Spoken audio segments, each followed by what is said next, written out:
नमस्कार दोस्तों। आज का ये वीडियो एक केस के ऊपर आधारित है और अब तक जितने भी वीडियो मैंने 156 3 सीआरपीसी 190 सीआरपीसी पर आज तक बनाए हुए हैं उसमें से सबसे अलग है और बहुत ही महत्वपूर्ण जानकारी आपको इस वीडियो में मिलने वाली है। क्योंकि अगर आपने भी ये गलती की 156 3 सीआरपीसी में 190 सीआरपीसी में कोई प्रार्थना पत्र आप भविष्य में देते हैं या आपने अगर मान लीजिए प्रार्थना पत्र कोई दिया है या आपके ऊपर कोई केस रजिस्टर्ड करवाने के लिए किसी व्यक्ति ने प्रार्थना पत्र दिया है, अगर उसने ऐसी गलती की है तो भाई जो भी ऐसी गलती करेगा उसको जान लीजिए कि फंसना तय है, जेल जाना तय है और परेशानी में जरूर पड़ जाएगा, भले ही गलती वकील की ही क्यों ना हो। इसलिए जब भी 156 3 सीआरपीसी का प्रार्थना पत्र दें तो ये गलती ना करें। अब वो गलती क्या है वो मैं आपको पूरी डिटेल में बताता हूँ, पूरा मैटर आपको बताता हूँ, तो ही आपको समझ में आएगा।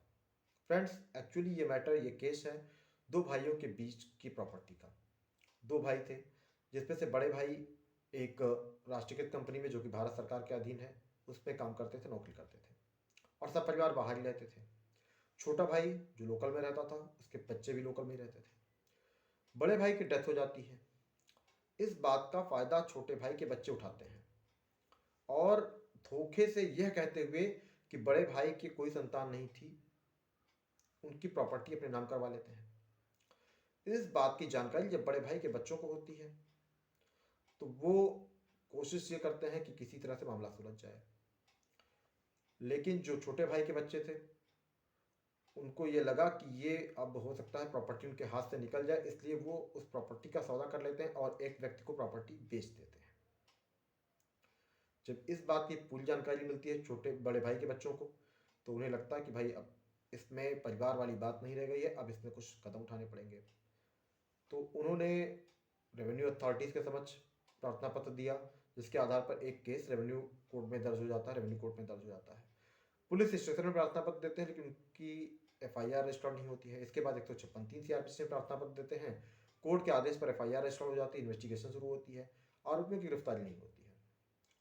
जब आरोपियों के विरुद्ध चार्जशीट पहुंच जाती है न्यायालय में, चार्जशीट का अपराध का कॉग्निजेंस रिकॉर्ड ले लेती है, तो इसके बाद आरोपी हाईकोर्ट के समक्ष 482 सीआरपीसी में पिटीशन फाइल करते हैं कि उनके विरुद्ध जो आरोप लगाए गए हैं वो गलत है, इसे प्रोसीडिंग क्वैश कर दी जाए। कोर्ट प्रोसीडिंग क्वैश नहीं करती है और ये आदेश करती है कि लोअर कोर्ट के समक्ष उपस्थित होकर आप अपनी बेल करवाइए। लेकिन बेल करवाने के लिए कोई भी एक्यूज्ड प्रेजेंट नहीं होता है। अब आगे इसमें जो ट्विस्ट है वो ध्यान दीजिए। उस जमीन का जो क्रेता था जिसने उस जमीन को खरीदा था वह भी एक प्रार्थना पत्र देता है इस आधार पर कि रेवेन्यू कोर्ट की कार्रवाई में जो आदेश पारित किया गया, अपीलान कोर्ट ने उस आदेश को रद्द कर दिया है और फिर से इस मामले को दोबारा सुनने के लिए दे दिया है। आदेश ये था उसमें कि इनका कहना यह था कि बड़े भाई की कोई संतान नहीं थी, वो निसंतान थे, इसलिए उनकी प्रॉपर्टी इनको मिलना चाहिए, जबकि ये पूरी तरह से गलत था।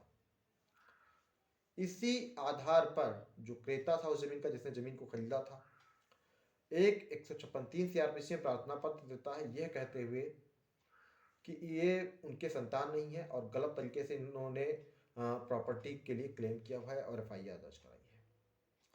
लेकिन उस एप्लीकेशन में 156 3 सीआरपीसी के प्रार्थना पत्र में जो नाम लिखता है, मान लीजिए एग्जाम्पल के तौर पे कह दूं ए सना बी, मतलब जो बड़े भाई का नाम था उनके फादर के नेम में वही नाम लिख देते हैं। इसका मतलब आप 156 3 सीआरपीसी में प्रार्थना पत्र दे रहे हैं, आप कह रहे हैं कि ये उनके बच्चे नहीं हैं, तो उस सिचुएशन में आपको प्रार्थना पत्र में लिखना चाहिए था सन ऑफ अननोन, लापता, नहीं जानते हैं, अज्ञात, या अगर अगर कोई अन्य नाम आपके विचार में था कि उनके बच्चे हैं तो वो नाम डालना चाहिए था। लेकिन सन ऑफ इन्होंने वही लिख दिया जिनके वो बच्चे थे, मतलब ये बहुत बड़ी मेजर मिस्टेक है। कोर्ट ने 156 3 सीआरपीसी के प्रार्थना पत्र के आधार पर प्रार्थना पत्र को अलाउ करते हुए एफआईआर रजिस्टर्ड करने का आदेश पारित कर दिया। एफआईआर भी रजिस्टर्ड हो गई। अब जरा देखिए इसमें टेक्निकल पॉइंट आप, कि एक तरफ जो भी प्रार्थना पत्र दिया गया उसमें कहा जाता है कि यह उनके बच्चे नहीं हैं और सन ऑफ में उसी व्यक्ति का नाम दिया जाता है प्रार्थना पत्र में कि ये उन्हीं के बच्चे हैं। कोर्ट भी प्रार्थना पत्र के कैसे एग्जामिन किया मुझे नहीं पता, एफआईआर रजिस्टर करने का आदेश भी कोर्ट ने पारित कर दिया।